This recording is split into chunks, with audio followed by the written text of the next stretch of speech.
قوم پرستوں کو کہا کہ قومیت کا نعرہ لگاتے ہیں اور یہ جو ہے وہ اسلام دشمن عناصر ہیں. یہ ایک لوگوں کے دماغوں میں ڈالی گئی چیز.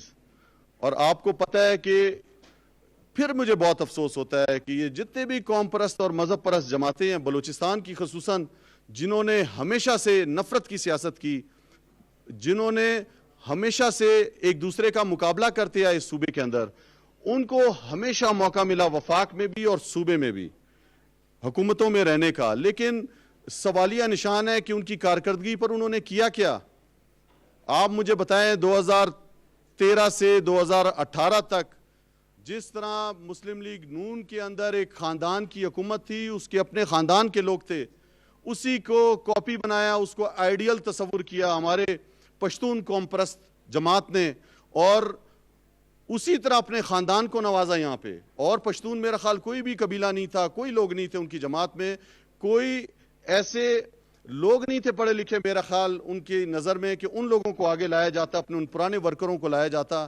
لیکن بدقسمتی سے صرف اور صرف وہ ایک خاندان کو آگے لایا گیا، اور جس سے بہت مایوسی پھیلی اور ان کی کارکردگی صفر رہی.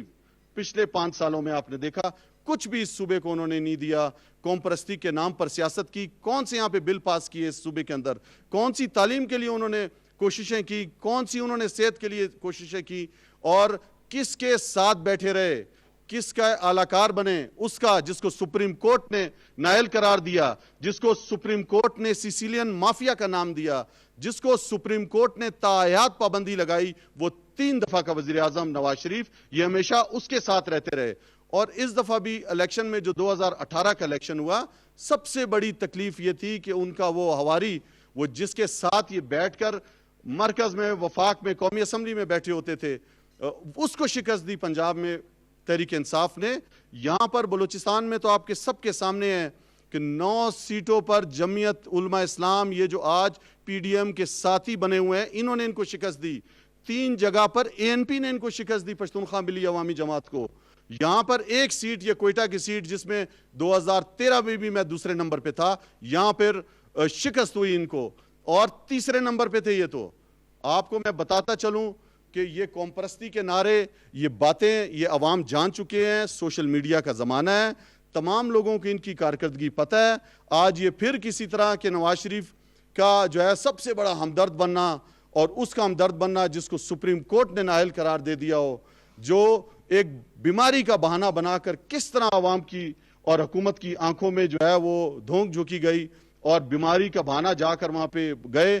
اور آج جب ہم سب کے سامنے عدالتیں کہتی ہیں کہ واپس آؤ، تو وہاں پر ابھی بھی بیماری کا بہانہ ہے. لیکن جب ٹی وی پر آتے ہیں تو ملک دشمن باتیں شروع کر دی ہیں. میرا خیال یہ ایک ہر وہ سیاسی جو لندن سے بیٹھ کر آن لائن تقریریں کرتا ہے، وہ ہمیشہ ملک دشمن باتیں انہوں نے کی ہیں، چاہے وہ الطاف حسین ہو اور اب سپریم کورٹ کا نااہل وزیر اعظم ہو. مجھے شرم آتی ہے کہتے ہوئے کہ وہ پاکستان کے خلاف باتیں کرنا، پاکستان کے ان اداروں کے خلاف بات کرنا. مجھے آپ بتائیں، یہ جو باجوہ صاحب کا نام لیتے ہیں، اور دوسرا انہوں نے ان کو لگایا ہے. یہ جو نیب کی جو پوری ٹیم ہے، انہوں نے بٹھائی ہوئی ہے، انہی کی لگی ہوئی ہے. یہ جو کیسز بنے ہوئے، یہ ان کے اور پیپلز پارٹی کے دور کے کیسز ہیں. اور آج جو ہے یہ اپنے لوگوں کو دوبارہ بیوقوف بنانا چاہ رہے ہیں. مجھ سمیت میں سمجھتا ہوں پورے پاکستان کو اس چیز کی سمجھ نہیں آ رہی کہ ان کا اس اتحاد کا مقصد کیا ہے. صرف اور صرف ان کا مقصد یہ ہے کہ یہ کسی طرح دوبارہ جو ہے اقتدار میں آئیں. پاکستان کو جس طرح اندرونی طور پر انہوں نے 70 سالوں میں تباہ کیا، مقروض کیا، اداروں کو تباہ کیا، یہ چاہتے ہیں کہ دوبارہ کسی طرح بیٹھیں. یہ ان کا خواب کبھی پورا نہیں ہوگا. پاکستان کی بھاگ دوڑ 23 سال جس نے محنت کی، عمران خان اس کے پاس ہے، جو انصاف پر مبنی معاشرہ قائم کرنا چاہتا ہے. عمران خان وہ شخص ہے جو صادق اور امین ہے، جو خرچے کم کر رہا ہے، جو اس ملک کو پوری دنیا کے سامنے ایک مثال قائم کر کے دی. عمران خان نے اس کرونا وائرس میں جس طرح پاکستان کو نکالا. وسائل کم تھے ہمارے پاس صحت کی سہولتیں نہیں تھیں. آپ ان دنیا کے ملکوں میں دیکھو جہاں پہ لاکھوں کی تعداد میں لوگ جان بحق ہوئے، لیکن پاکستان میں الحمدللہ اللہ تعالیٰ کی نصرت کی وجہ سے، مدد کی وجہ سے، پاکستانیوں نے جو مدد کی، قوم نے، ہم اس مشکل وقت سے گزرے ہیں، اور انشاءاللہ پوری طرح اس کووڈ سے نکلیں گے. اور یہ جو فیٹف کا بل تھا، اس کو بل کو پاس کرانے میں کے بعد جو ان کو جو ہے وہ میں سمجھتا ہوں کہ حواس باختہ ہو گئے ہیں تمام لوگ، اور ان کو نظر آ رہا ہے کہ ان کی وہ کرپشن پکڑی جا رہی ہے، جس طرح انہوں نے پیسے باہر بھیجے، اس ملک کو مخلوص کیا، یہ انشاءاللہ ناکام ہوں گے۔ میں ان کو چیلنج کرتا ہوں کہ 2012 میں جو پاکستان تحریک انصاف نے اکیلا نوجوانوں کی، بلوچستان کی عوام کی مدد سے جو کوئٹہ میں تاریخی جلسہ کیا تھا، یہ اس کا آدھا جلسہ بھی مجھے کر کے دکھا دیں، وہ جوش اور جذبہ لا کر دکھا دیں، وہ جنون لا کر دکھائیں، وہ لوگوں کو سمجھائیں یہ کر کیا رہے ہیں۔ آپ دیکھیں 2 جلسے ہوئے ہیں، لیکن ایک جلسہ کرتا ہے ایک پارٹی، اس کے لوگ چلے جاتے ہیں اس کے ساتھ، کوئی اتفاق اور اتحاد نہیں ہے ان جماعتوں میں۔ کراچی کے اندر جو افسوسناک واقعہ پیش آیا مزار قائد پر، میں اس کی شدید مذمت کرتا ہوں۔ میں سیاسی ایک ورکر ہوں، ہر جگہ سیاست کی نہیں ہوتی۔ آپ نے جلسہ بھی کرنا تھا اس دن، آپ نے جو کہنا تھا وہاں پہ کہتے، لیکن آپ بانی پاکستان کے مزار پر جا کے اس طرح کی حرکتیں کرتے ہو، پوری قوم کو آپ شرمسار کر دیتے ہو، ہمارے سر جھکاتے ہو۔ میں سمجھتا ہوں یہ تربیت نہیں ہے ایک سیاسی ورکر کی، ان کو بیٹھے بٹھائے ملی ہے۔ ان کا نام جو ہے وہ کہتے ہیں صفدر مریم ہے، مریم کی وجہ سے اس صفدر کیپٹن کا نام ہے۔ اس کو تو میں جو ہے وہ کہتا ہوں کہ شناخت ہی اس کی یہ ہے، اس کی کیا شناخت ہے؟ اور اس نے کیا کیا اس پاکستان کے لیے؟ ایک دن بھی کوئی قربانی دی ہو؟ آپ ان کی ویڈیوز دیکھو، وہ تو خود کہہ رہے ہیں کہ مجھے تو جو ہے نا نون کی وجہ سے کبھی جیل میں جانا پڑتا ہے، کبھی کس میں جانا پڑتا ہے، اپنی بیوی کی وجہ سے۔ اور بیوی نے ان کے کیا کیا ہے؟ مریم کا اپنا کردار آپ سب کے سامنے ہے کہ سونے کا چمچہ لے کر جو پیدا ہوئی ہو، اس کو پاکستان کی کیا فکر ہے؟ یہ دونوں بڑی جماعتوں کے جو قائد بننے کی کوشش کر رہے ہیں، ایک پرچی والا قائد اور ایک جو ہے وہ خود ساختہ اپنے آپ کو لیڈر بنا رہی ہیں۔ میں آپ کو چیلنج کرتا ہوں کہ پاکستان کے، بلوچستان کے نوجوان کئی گنا ان سے زیادہ ہمت اور حوصلہ رکھتے ہیں اور سیاسی شعور رکھتے ہیں۔ انشاءاللہ اس جلسے سے آپ دیکھیں گے کہ میں نے چیلنج کیا ہے کہ 2012 کا پاکستان تحریک انصاف کا وہ بارش میں جلسہ، جس کے اندر کس طرح لوگ بارش میں آئے، پانی کھڑا تھا 2-2 فٹ، لوگوں نے شرکت کی، ایک نیا پاکستان کی جو تشکیل کے لیے نکلے تھے انشاءاللہ۔ تو یہ رونا دھونا ان کا چلتا رہے گا، حکومت انشاءاللہ چلتی رہے گی اور پاکستان کو اس مصیبت سے انشاءاللہ نکالے گی۔ فیٹف کا بل ہم نے پاس کیا، ہم انشاءاللہ قانون سازی کرنے جا رہے ہیں، اور بھی عوام کی مفاد میں قومی اسمبلی میں۔ ابھی آپ نے قومی اسمبلی کا اجلاس بھی دیکھا، جس طرح انہوں نے ہلڑ بازی کی، بڑی جماعتوں نے سیٹیاں بجائیں۔ یہ کون سا قانون ہے، کون سا آئین ہے، کون سا رول ہے؟ کیا اس طرح اسمبلیاں چلتی ہیں؟ ہم قانون پاس کرتے رہیں گے، یہ جتنا چیخیں قانون اور آئین اور رول کے مطابق انشاءاللہ قومی اسمبلی چلائیں گے، اور کسی کے بھی اس طرح کے دباؤ میں نہیں آؤں گا۔ ہمیشہ حق اور سچ کا ساتھ دوں گا اور پوری کوشش کروں گا کہ ریگولر اسٹوڈنٹ کے طور پہ تو ان کے لیے میں سمجھتا ہوں کہ جو روزگار میں بھی لگے ہوئے ہیں، ان کے گھر کے حالات ایسے نہیں ہیں کہ وہ جا کے روزگار چھوڑ کے اور ایجوکیشن بھی حاصل کرنا چاہیں، تو یہ ورچوئل یونیورسٹی جو ہے یہ ایک بہترین طریقہ کار ہے۔ اور مجھے بہت خوشی ہے کہ بہترین اساتذہ کرام اس میں اپنی خدمات انجام دے رہے ہیں اور اسٹوڈنٹس کو ایک بہترین طریقے سے تعلیم دی جا رہی ہے۔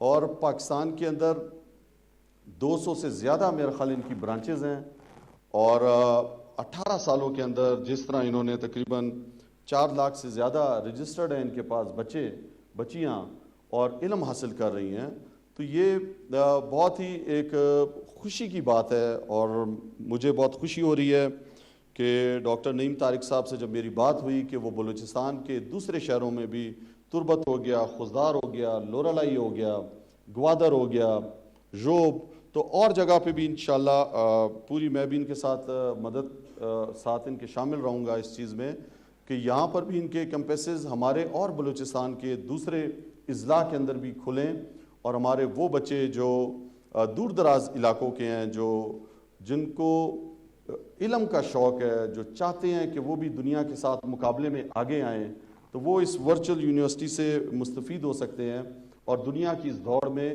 ساتھ چل سکتے ہیں۔ میں آپ کو بتاتا چلوں کہ پاکستان کے اندر جو ہمارا جو 22-23 سال کی جو ہماری جدوجہد تھی، پاکستان تحریک انصاف کی، ہمارے چیئرمین آج کے ہمارے وزیر اعظم عمران خان صاحب کی، وہ شروع سے یہ رہی کہ انصاف پر مبنی معاشرہ ہم قائم کر سکیں.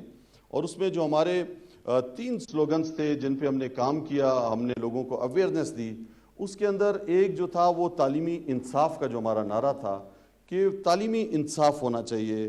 امیر کا بچہ اچھے اسکول میں پڑھ سکتا ہے، غریب کے بچے کے لیے تعلیم نہیں ہے، اور جو ایجوکیشن سسٹم ہے وہ کلیپس کر چکا ہے. تو ہمارے جو بھی فیڈرل ایجوکیشن منسٹر ہیں شفقت محمود صاحب، وزیر اعظم عمران خان کی ہدایت پر جو ہماری پوری کوشش تھی کہ ایک نصاب ہونا چاہیے پورے پاکستان میں، اس کی پالیسی مرتب ہو رہی ہے. اور انشاءاللہ 2021 سے پورے ملک میں ہم کوشش کریں گے اس کو لاگو کریں کہ ایک تعلیمی نصاب ہو. تو اس کے اندر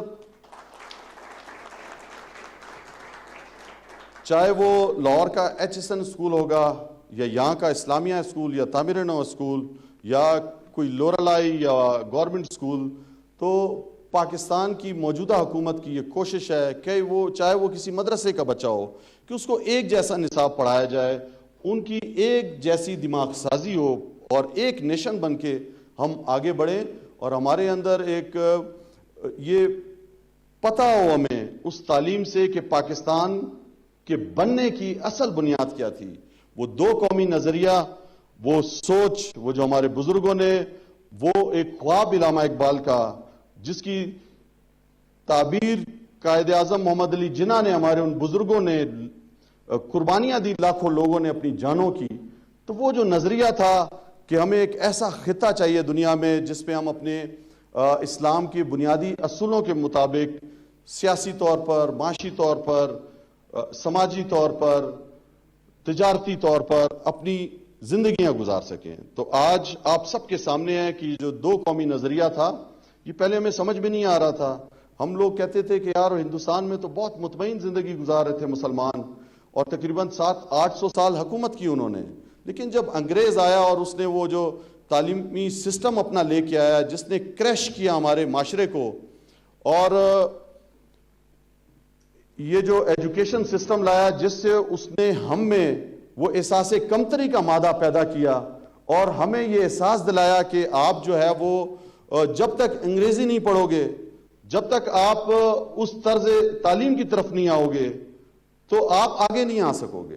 حالانکہ میں آپ کو بتاؤں اس سے پہلے ایک بڑا زبردست یہاں پر نظام تھا تعلیم کا، اور ہمارے معاشرے کے اندر آپ یقین کریں کہ وہ دلیری، وہ خودداری اور وہ کانفیڈنس ہوتا تھا لوگوں کے اندر، اپنے کلچر پہ فخر ہوتا تھا اس سے پہلے، اور تعمیر اور ترقی کی طرف تھے. ہمارے بزرگ، ہمارے اساتذہ کرام، ان کی جو اس زمانے کے جو کورسز بچوں کو پڑھائے جاتے تھے وہ جدید طرز تعلیم کے بہت نزدیک تھے. لیکن کریش کیا انہوں نے ہمارا یہ سسٹم، اور ہم آج تک اس سسٹم میں پھنسے ہوئے ہیں، اس حصے میں پھنسے ہوئے ہیں. اور آج ہماری جو موجودہ گورنمنٹ ہے وہ چاہتی ہے کہ وہ اسلام کے وہ بنیادی اصولوں پر اپنے اس معاشرے کو دیکھتے ہوئے ہم ایک ایسا تعلیمی نصاب بنائیں جو خودداری ہمارے اندر پیدا کر سکے، جو کانفیڈنس لا سکے، جو ایک پرفخر پاکستانی ہمیں بنا سکے، اور ہم ان بنیادی اپنے اس اصولوں کی طرف جائیں اور سمجھ سکیں کہ ہمارے اس ملک کے مقصد کیا ہے اس کے بنانے کا. اور ہم واحد ایک دنیا میں اسٹیٹ ہیں جو اسلام کے نام پر بنا ہے. تو میں سمجھتا ہوں کہ ہمارے وہ بچے، جو بچیاں، وہ نوجوان جو آبادی میں 65% ہیں ہمارے 22 کروڑ لوگوں میں، تو وہ ان پہ انویسٹمنٹ کی ضرورت ہے. اور اس کے اندر یہ ورچوئل جو سسٹم ہے، جو ڈسٹنس ایجوکیشن ہے، میں سمجھتا ہوں یہ ایک بہترین کردار ادا کر سکتا ہے ان کو نالج فراہم کرنے میں، ان کو علم کی طرف لے جانے میں. اور جو وہ لوگ خصوصاً جو میں سمجھتا ہوں غربت کی لکیر سے نیچے ہیں، اور مجھے بہت خوشی ہے کہ ورچوئل یونیورسٹی جو ہے اس کی فیسز عام یونیورسٹی سے بہت کم ہیں. وہی ڈگریاں جو ہمارے بچے جو جا کر یونیورسٹیوں میں پڑھتے ہیں اس سے کئی گنا کم ہے. اور ایک اور مجھے بہت خوشی ہوئی کہ بلوچستان کے ہمارے اسٹوڈنٹس کے لیے انہوں نے خصوصی کنسیشن بھی کیا ہوا ہے. میں جناب نعیم طارق صاحب کا شکر گزار ہوں، ان کی تمام ٹیم کا. اور میں ان سے یہ امید کروں گا کہ جس طرح آپ کا پلان ہے کہ آپ نے اور اضلاع میں بھی جو ہے وہ اپنی یونیورسٹی کو لے کر جانا ہے بلوچستان کی، تو اس پہ آپ خصوصی توجہ آپ کی چاہیے، اور آپ جتنی دفعہ جس طرح آپ اس دفعہ آئے ہیں بلوچستان، مجھے بہت امید ہے کہ آج کے آنے کے بعد آپ ان اپنے جو آپ دوسری ہمارے اضلاع میں بھی کھولنا چاہ رہے ہیں اپنے کیمپسز، اس کے لیے آپ اور تیزی سے کوشش کریں گے۔ آپ کو کوئی بھی مدد کی ضرورت ہوگی انشاءاللہ میں آپ کے لیے حاضر ہوں۔ آپ نے جس طرح بتایا کہ پی ایچ ڈی کی ڈگری ورچوئل جو ہے وہ پاکستان میں اس کا ابھی تک کوئی کنسیپٹ نہیں ہے، تو میں انشاءاللہ شفقت محمود صاحب کو ان ریٹرن ریکویسٹ کروں گا اور پوچھوں گا اس کے بعد ان سے بار بار کہ اس کا جلد سے جلد اعلان کیا جائے، اس کی تیاری کی جائے، اس لیے کہ اس کرونا وائرس کے بعد تمام گھروں میں سمجھتا ہوں بچوں میں، پیرنٹس میں، معاشرے میں یہ احساس پیدا ہوا ہے کہ تعلیم جو ہے وہ گھر بیٹھ کے بھی حاصل کی جا سکتی ہے، آن لائن کلاسز کے ذریعے۔ جس طرح آپ کی ورچوئل یونیورسٹیز کے اندر آپ کے لیکچرز جو ہے وہ پڑے ہوتے ہیں نیٹ پہ، کسی بھی ٹائم اگر وہ نوجوان جس میں طلب ہے علم کی، وہ جا کے لیکچر سن سکتا ہے، تیاری کر سکتا ہے اور پڑھ سکتا ہے۔ میں ایک دفعہ پھر آپ تمام کا شکر گزار ہوں کہ آپ ہمارے بلوچستان آئے، میرے شہر کوئٹہ آئے اور میرے نوجوانوں کو، میرے طلبہ اور طالبات کو آپ نے عزت بخشی، آپ نے ان کو ایک حوصلہ دیا، آپ نے ان کو ایک ماڈل بنایا یہاں پہ بلوچستان میں بھی کہ آپ بھی ورچوئل ڈسٹنس ایجوکیشن حاصل کر کے بھی اسی طرح کی ایک ڈگری لے سکتے ہو جس طرح آپ عام کالجز میں، یونیورسٹیز میں جا کے ڈگری لیتے ہو۔ تو میں اپنے طلبہ اور طالبات سے بھی گزارش کروں گا کہ آپ نے بھی جو مقابلے کی آپ کے اندر جستجو ہے اس کو جاری رکھنا ہے، اور دنیا میں سمجھتا ہوں وہی شخص، وہی قوم آگے آتی ہے جس کے اندر جستجو ہوتی ہے معاشرے میں تعمیر کی، اپنے اندر اصلاح کی، اور وہی معاشرے آگے جاتے ہیں جو مل کر کولیکٹیولی ایک جدوجہد کرتے ہیں۔ اور آج کے اس پاکستان کی جو موجودہ صورتحال ہے اس میں ہمیں بہت ضرورت ہے کہ ہم دنیا کے مقابلے کے لیے سب سے پہلے انفرادی اپنی اصلاح کریں، اپنے اندر اپنی خامیوں کو جانیں اور اپنی خوبیوں کو جو اللہ تعالیٰ نے ہمیں دی ہوئی ہیں اس کو ابھاریں، اپنی خوبیوں کو۔ تو علم جو ہے وہ آپ کے اندر جو خزانہ اللہ نے آپ کے برین میں دیا ہوتا ہے اس کو ابھارنے کا نام علم حاصل کرنا ہے۔ آپ اس طرف توجہ دیں جو اللہ نے آپ کے اندر کوالٹیز رکھی ہیں، اس کو ابھاریں، معاشرے میں مثبت کردار ادا کریں۔ میں آپ کو یقین دلاتا ہوں کہ انشاءاللہ پاکستان وہ ملک ہے آپ سب کے سامنے ہے جس نے کرونا وائرس کے اندر ایک مثال قائم کی۔ ہمارے وزیر اعظم عمران خان صاحب نے کوئی نقل نہیں کی، انہوں نے بھی علم حاصل کیا ہوا تھا، پاکستانی معاشرے کو جانتے تھے۔